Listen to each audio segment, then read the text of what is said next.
It was a quiet Monday morning in Washington, D.C., but inside the federal courthouse, the tension in the air was palpable. The courtroom buzzed with anticipation as the public awaited one of the most highly anticipated political showdowns in years. The case on trial was nothing short of explosive, a political and legal clash between two of the nation's most prominent figures, Pam Bondi, the United States Attorney General under President Donald Trump, and Alexandria Ocasio-Cortez, the Democratic Congresswoman from New York. AOC, who had risen to national prominence with her fiery speeches and progressive policies, found herself in the midst of a legal battle that could threaten her entire career. It all started with a controversial bill she had proposed, one that many conservatives saw as a direct attack on the economy, while her supporters viewed it as a necessary step toward social justice. The bill, aimed at increasing government spending on environmental initiatives and universal health care, had sparked outrage among Republicans. Pam Bondi, known for her sharp legal mind and unwavering support for the Trump administration, was tasked with taking down the progressive star. The stakes were high. If Bondi won, it would not only damage AOC's political standing but also send a strong message about the limits of progressive power in a country still reeling from deep political divisions. The courtroom, however, was not just a battleground for the legal teams. It was a stage for a battle of ideals. As the courtroom doors swung open, Bondi entered with an air of quiet confidence. She had always been a fierce advocate for conservative values, and this case was no different. The prosecution team, led by Bondi, was prepared to dismantle AOC's proposals piece by piece. Bondi's piercing eyes scanned the room, and she took a seat at the prosecutor's table, her legal pads and files neatly arranged in front of her. Across the room, AOC sat with her legal team, her youthful face tight with determination. She was no stranger to pressure, having faced countless challenges in her rise through the political ranks, but this trial felt different. This was no longer about rallying the public or speaking to her base. This was about survival. Her political future, her influence, and her very reputation hung in the balance. Judge Eleanor Jacobs, a seasoned jurist known for her fair but firm approach, called the court to order. The gallery quieted down and the proceedings began. Bondi stood up first, her voice calm and authoritative as she addressed the jury. "Ladies and gentlemen of the jury," she began, her eyes locking onto each one of them. "We are here today because the defendant, Congresswoman Ocasio-Cortez, has proposed legislation that is reckless, irresponsible, and most importantly, unconstitutional. She seeks to impose policies that will bankrupt our nation, increase taxes on hardworking Americans, and undermine the very foundation of our economy." She paused for a moment, letting her words sink in. The jury was listening intently, and Bondi knew this was her moment to strike. The defense claims that these policies will bring about social justice, but what they fail to tell you is that these proposals are nothing but a Trojan horse for socialism. If we allow this kind of legislation to take root, it will destroy the American dream. We cannot allow that to happen. The courtroom was silent as Bondi sat back down, her gaze unwavering. She had made her case, now it was time to watch the defense respond. AOC stood up with a quiet grace, her youthful energy filling the room. She addressed the jury with the same passion that had made her a household name. "Ladies and gentlemen," she said, her voice strong but filled with empathy. "What the prosecution fails to understand is that this bill is not about destroying the economy. It's about protecting the future of this nation. It's about ensuring that every American has access to health care, that our planet is protected, and that the wealthiest among us pay their fair share. We can no longer afford to ignore the needs of the people." She turned slightly toward the jury, her eyes widening with urgency. "What we are proposing is not radical. It is simply common sense. We are at a crossroads in this country, and the decisions we make today will impact generations to come. This is not just about politics, it's about the future of our children, our families, and our planet." As AOC finished her statement, the courtroom erupted into murmurs. The two women, polar opposites in their ideologies, had delivered their opening arguments. The jury was left to decide who they believed, whether it was the calculated, conservative force of Pam Bondi or the passionate, progressive ideals of Alexandria Ocasio-Cortez. The trial would unfold over the next several days, with each side presenting their case in full. Bondi's team would challenge AOC's proposals with sharp legal arguments, while AOC's defense would highlight the moral imperative behind her vision for the country. The courtroom drama was far from over. The following days in the courtroom were a whirlwind of arguments, counter-arguments, and fierce cross-examinations. Bondi and AOC faced off not just in the court of law, but in the court of public opinion as well. The media had latched onto the trial, and every word spoken in that room was being scrutinized. But while the public's eyes were glued to the unfolding drama, it was the jury inside the courtroom that would determine the outcome. Bondi's legal team, with their sharp suits and calculated moves, laid out their evidence piece by piece, each one meticulously crafted to show the danger of AOC's policies. They brought in financial experts who testified about the potential economic collapse that could occur if her proposed reforms were enacted. Bondi's experts painted a grim picture of a nation overburdened with debt, higher taxes, and an economy that would be unable to recover. "We've run the numbers," one expert testified, standing at the witness stand with a stack of charts. Under Congresswoman Ocasio-Cortez's plan, the debt ceiling would increase exponentially. The tax burden on middle-class families would rise drastically and businesses would be forced to relocate overseas. "This is a recipe for disaster." Bondi turned to the jury, her face a mask of determination. "Do we want to let this happen? Do we want to allow an unchecked ideology to dismantle everything this country has worked for? I don't think you do." The defense team, led by AOC's sharp-witted attorney, Samantha Rodriguez, had their work cut out for them. They needed to not only discredit the prosecution's claims but also prove that AOC's vision was rooted in sound policy and would ultimately benefit the nation. Rodriguez's first witness was a renowned economist from a prestigious university. The economist spoke passionately about the long-term benefits of AOC's proposals, emphasizing how investment in healthcare and renewable energy could drive job creation and economic growth. "The proposals that Congresswoman Ocasio-Cortez is advocating for are investments in the future," the economist said, his voice confident. "Yes, there are costs involved, but the returns, both economic and social, are immeasurable. We're talking about reducing the strain on the healthcare system, creating green jobs, and reducing the environmental costs that have been ignored for decades. These are not just policies. They are an opportunity for America to lead the world in innovation and sustainability." AOC sat in the courtroom listening intently to the testimony. She had always believed in the power of her vision, but hearing the economist lay it out so eloquently reaffirmed her commitment to her cause. She knew that this trial wasn't just about her, it was about the future of her ideals and whether they could stand the test of scrutiny. As Rodriguez finished presenting her case, it was time for cross-examination. Bondi, her eyes steely and focused, rose to her feet. She wasted no time in attacking the economic expert's credibility, questioning the validity of his predictions and pointing out several flaws in his analysis. "Let me get this straight," Bondi said, her voice sharp. "You're telling this jury that if we pour billions into this program, it will solve all our problems? You think taxpayers will just sit idly by as their hard-earned money is siphoned off to fund this utopian dream? I think the American people deserve better than empty promises."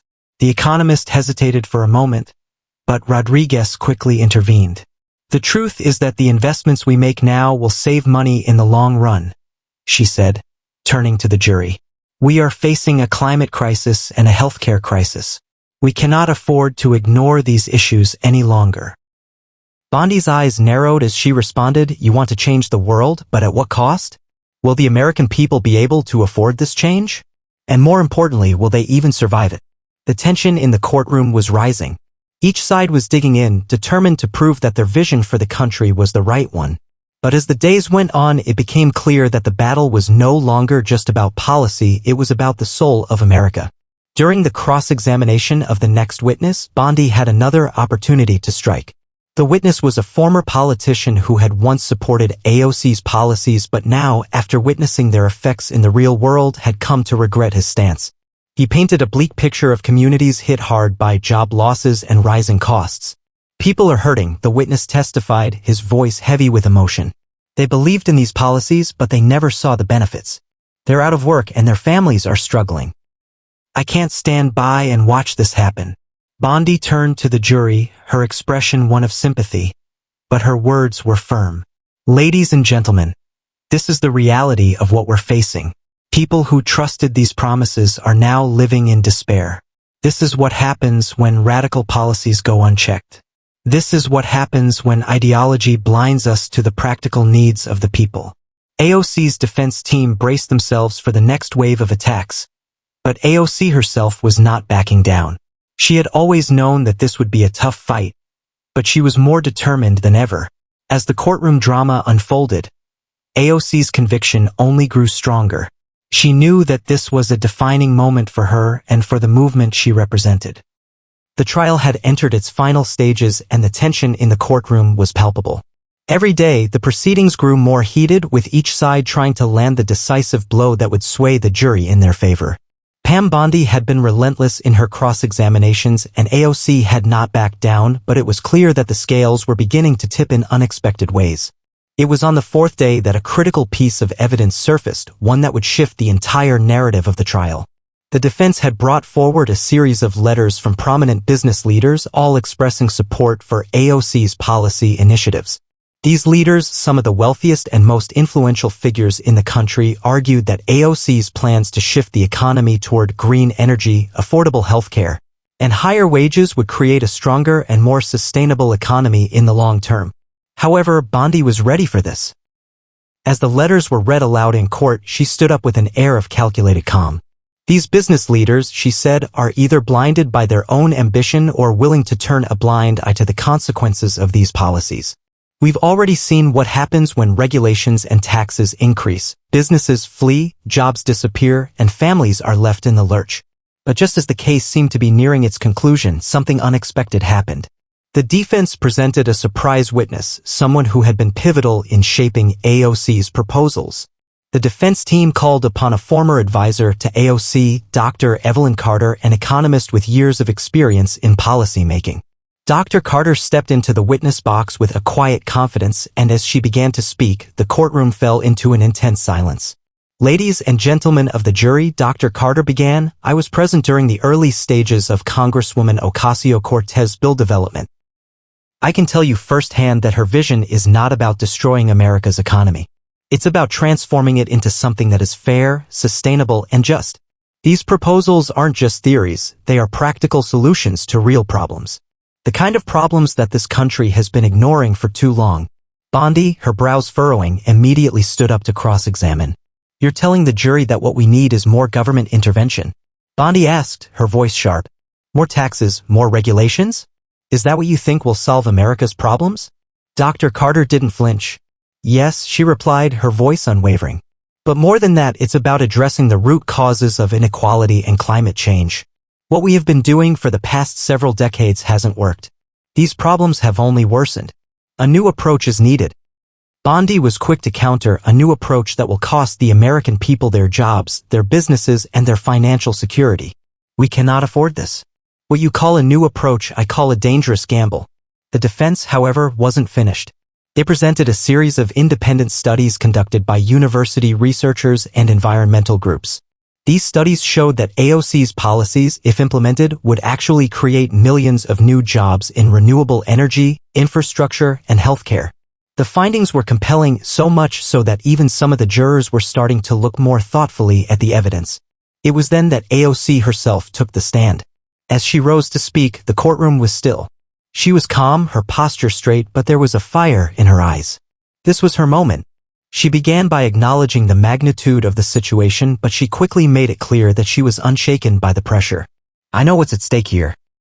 But what's more important than winning this trial is winning the future for all of us. The policies I've proposed are about creating a more equitable and sustainable world. We can't afford to let fear hold us back.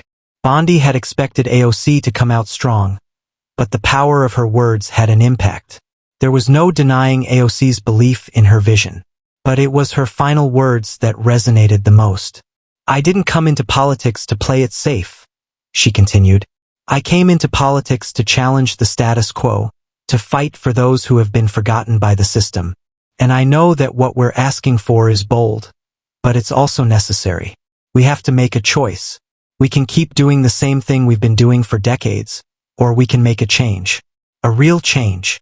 OC paused, her gaze sweeping over the jury. I am asking you to believe in a better future. A future where the American dream is available to everyone, not just the wealthy few. A future where we address the crises of climate change, healthcare, and inequality, not with half measures but with bold action.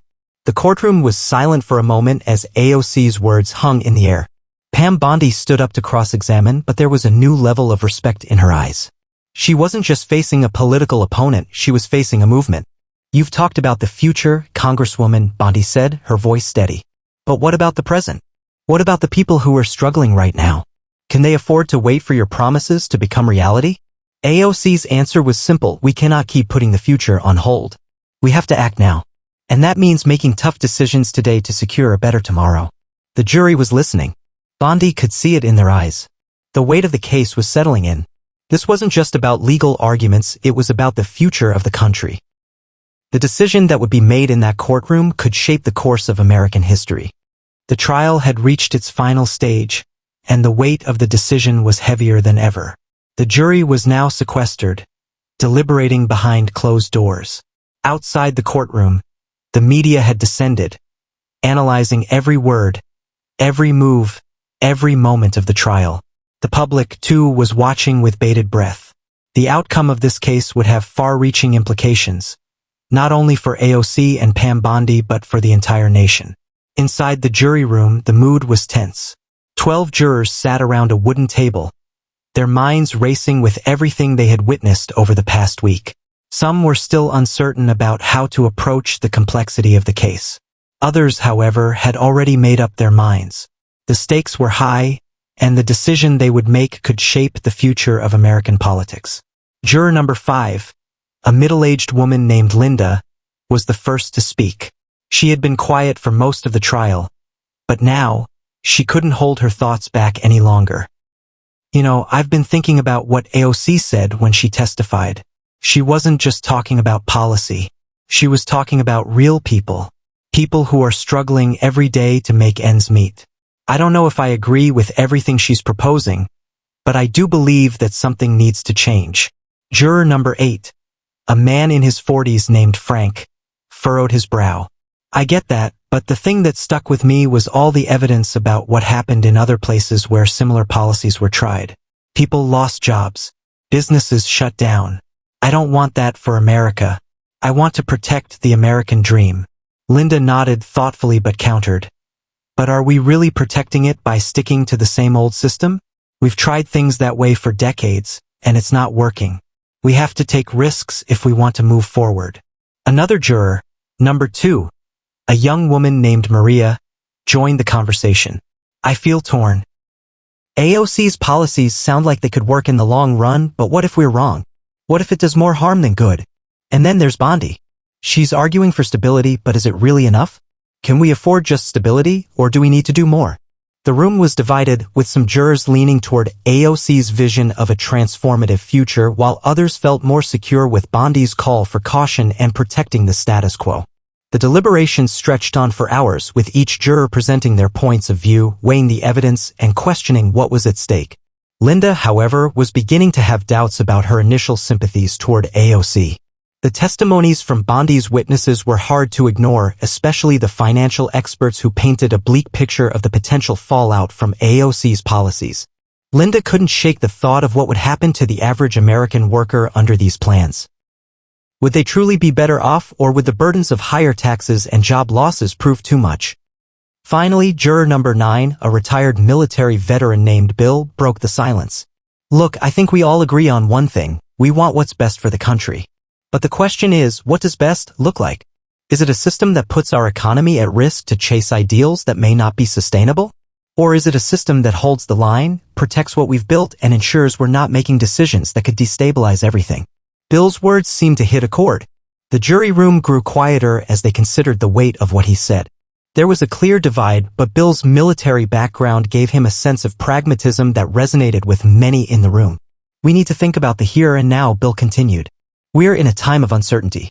I've seen firsthand what happens when we rush into decisions without thinking them through. We need a plan that can provide security for everyone, not just one group over another." Maria looked up at Bill, her eyes filled with a mixture of frustration and understanding. "But what if the system we've been protecting for all these years isn't the right one anymore? The country's changing. The world's changing. Maybe it's time we did something bold. Bill's eyes softened as he met her gaze. I don't disagree with you. Change is necessary. But we need to make sure that whatever we choose doesn't break the system completely. The debate continued for hours, but the tension was starting to mount. With the evidence laid out, the jury's decision now seemed less about ideology and more about practicality. Could AOC's vision work? Or would it destroy the very foundation upon which America had been built? Outside, the media buzzed with speculation. Pundits debated the merits of AOC's policies versus Bondi's defense, while politicians on both sides of the aisle waited for the outcome. No one was quite sure how the jury would rule, but one thing was certain. This was a turning point for American politics. After what felt like an eternity, the jury finally reached a decision. They had voted and the foreperson stood up to address the court. The judge, a no-nonsense figure who had presided over the trial with a steady hand, called for silence as the foreperson read the verdict. We, the jury, have reached a verdict, the foreperson began, their voice unwavering. In the case of the United States versus Alexandria Ocasio-Cortez, we find the defendant guilty of misrepresentation of the potential consequences of her proposed policies. A collective gasp went through the courtroom as the words sank in. It was a shocking decision, and even Bondi, who had worked tirelessly to secure this moment, seemed taken aback. The judge's gavel struck, signaling the beginning of the next phase. The jury's decision is final. Sentencing will be determined at a later date. The courtroom erupted in whispers, with some cheering the decision while others expressed disbelief. It was a monumental moment, one that would ripple through the political landscape for years to come. Pam Bondi had delivered the crushing blow to AOC, and the verdict would have profound implications for both of them, their respective political futures, and the future of the nation itself. In the days following the verdict, the media buzzed incessantly. News outlets across the country covered the trial from every angle, dissecting the implications of the jury's decision. Some hailed it as a victory for common sense and economic stability, while others saw it as an attack on bold progressive ideas that could have reshaped the nation. For Pam Bondi, the verdict was a career-defining moment. She was praised by conservative voices for her hard work and dedication to defending American values. Her reputation as a fierce defender of the status quo was solidified, and many believed this victory would catapult her into higher political offices. The right-wing media celebrated her as a champion of the American people, one who had stood up to the progressive wave that had swept across the nation. But for AOC, the verdict was a devastating blow. The jury's decision had found her guilty of misrepresentation, a legal label that many believed would follow her for the rest of her career. Despite her passionate speeches and fervent defense, the jury had sided with Bondi's arguments that the proposed policies could have disastrous consequences for the American economy. The decision left her with little room to maneuver politically, and some of her most loyal supporters began to question the viability of her vision. Yet, AOC was not one to be easily defeated. In a press conference held shortly after the verdict, she stood tall, her voice unwavering as she addressed the nation. This trial may have been a setback, but it will not stop us, AOC said, her words defiant. What we need is not to turn back, but to push forward. This verdict is not the end of the story. It's just one chapter. We will continue to fight for a fairer, more sustainable future for everyone. We will continue to advocate for policies that address the real issues facing this country, issues that many would prefer to ignore. AOC's speech was met with mixed reactions. Some applauded her resilience, while others questioned whether her vision was truly sustainable. The political divide had never seemed so wide. The trial had exposed the fundamental differences between the two political ideologies, those who believed in bold change and those who wanted to preserve the existing order. In the aftermath, both AOC and Bondi became symbols of the broader political struggle that was defining the nation. For AOC, the trial had marked a pivotal moment. Though her immediate future was uncertain, she knew the fight was far from over. Her supporters rallied behind her, and there were talks of launching new campaigns both within the political sphere and outside of it. The trial had proven to her that the political system was deeply entrenched, but it had also reaffirmed her belief that real change was necessary. As for Bondi, the victory felt bittersweet. While she had won the legal battle, she knew that the larger fight was still ahead. She had successfully defended the conservative vision, but she also recognized the power of the progressive movement and the energy behind it. Bondi's future was bright, but she was acutely aware that the political landscape was shifting and she would need to navigate this new reality carefully. Behind the scenes, both women began to strategize their next moves. Bondi, with the support of her political allies, began planning her next steps in the conservative movement. Many believed she was positioning herself for a run at higher office, potentially even a presidential bid in the future. Her strong ties to the Trump administration and her recent victory in court had made her a rising star in conservative circles. Meanwhile, AOC doubled down on her efforts to build a coalition of progressives who were ready to push the boundaries of the political system. She made it clear that she would not be intimidated by setbacks and that the fight for a better future would continue regardless of the challenges she faced. Months later, as both women continued to make waves in the political arena, the ramifications of the trial were still being felt. Some viewed the verdict as a victory for the American people, a blow against the radical left. Others saw it as a sign of the deep divisions within the country, divisions that were growing more apparent with each passing day. The future remained uncertain, but one thing was clear: Pam Bondi and Alexandria Ocasio-Cortez had become central figures in a larger battle for the soul of America. Their clash in the courtroom had been more than just a legal battle. It had been a reflection of the political, social, and economic battles that were unfolding across the country. As the trial came to a close, the nation was left to reflect on the question that had driven the entire case: what kind of future did America want? Was it a future defined by bold change, or one focused on protecting the familiar and the tried and true? For now, the jury had spoken. But the larger fight, one that would shape the next generation of American politics, was far from over.